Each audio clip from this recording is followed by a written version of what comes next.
സംസ്ഥാനത്ത് കാലവർഷം എത്തിയിരിക്കുകയാണ്. 8 ദിവസം നേരത്തെയാണ് ഇത്തവണ കാലവർഷം എത്തിയിരിക്കുന്നത്. ജൂൺ 1-നാണ് കാലവർഷം എത്തേണ്ടത്.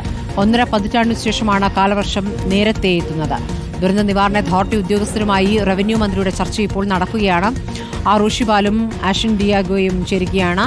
ആദ്യം റോഷിപാലിക്കാണ്. റോഷിപാൽ, ഇപ്പോൾ കാലവർഷം ഇത്ര നേരത്തെ എത്തുന്നത് വളരെ വർഷങ്ങൾക്ക് ശേഷമാണ് എന്നുള്ള വിവരമാണല്ലോ. കാലവർഷം എത്തുന്നു, അതോടൊപ്പം തന്നെ ആദ്യ ദിവസങ്ങളിൽ തന്നെ നാശനഷ്ടങ്ങളും റിപ്പോർട്ട് ചെയ്യപ്പെടുകയാണ്. എന്താണ് കാലാവസ്ഥാ കേന്ദ്രം അറിയിക്കുന്നത്, റോഷിപാൽ?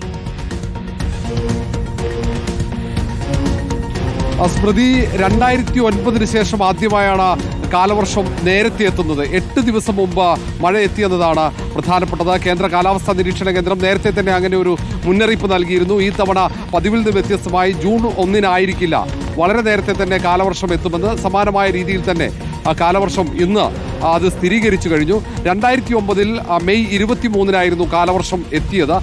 അതിനു മുമ്പ് 1990-ലാണ് കാലവർഷം നേരത്തെ എത്തിയത്. അന്ന് മെയ് 19-നായിരുന്നു കാലവർഷം എത്തിയത്. അങ്ങനെ ഒരുപക്ഷേ സംസ്ഥാനത്തെ കാലാവസ്ഥയുടെ ചരിത്രം പരിശോധിച്ചാൽ 3 തവണ മാത്രമാണ് കാലവർഷം നേരത്തെ എത്തിയത്. അല്ലാത്ത സമയങ്ങളിലൊക്കെ ജൂൺ മാസം 1-നോ 2-നോ കാലവർഷം എത്തുന്നതാണ് പതിവ്. മാത്രവുമല്ല, ഈ അടുത്ത ദിവസങ്ങളിലൊക്കെ കനത്ത മഴയുണ്ടാകുമെന്നടക്കമുള്ള മുന്നറിയിപ്പ് കൂടി കേന്ദ്ര കാലാവസ്ഥാ നിരീക്ഷണ കേന്ദ്രം നൽകുന്നുണ്ട്.